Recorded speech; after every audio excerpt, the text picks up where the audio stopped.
Немене білем-ау? НЛО-ма немене білем-ау? Мен машиналарды көргенмін, бірақ мынандай кішкентай машинаны көрген жоқпын. Бұның ішінде кім отыр, сонда кім айдап отыр, сонда мына машинаны тышқандар ма? Маған екі аяқты айтқан, то, что машиналар өзімен өзі жүре алмайды деп, значит, мына машинаның ішінде 100% тышқандар отыр. Тышқандар айдап отыр. Мені басып кеткісі келіп жатыр ма немене білем мынау екі аяқты айтсай, шайтан машина деген осы шығар құдай сақтасын. Ой, бісміллә. Өзі суды шарп беретін фонтанды көрдім. Өзі тазалайтын пылесосты көрдім, бірақ өзі жүретін машинаны мен бірінші рет көріп тұрмын, көмектесін деді. Ойбай, бісміллә.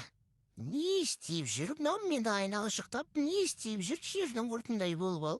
Мә, ондайыңды қой, мен сен нормальный екі аяқтыма десем, мені қайта-қайта бір нәрсемен таңқалдыра бересің. Мына оншық бәлеме қырыламды тамақтанып кетіппін. Ойбай, шешемнің бәресі. Бәлем, енді мен сені аңдып жүрем. Сенің ізінен қалмайым енді. Енді менің күнім сенен болсын, түсіндің ба? Ал басты темір қаншық.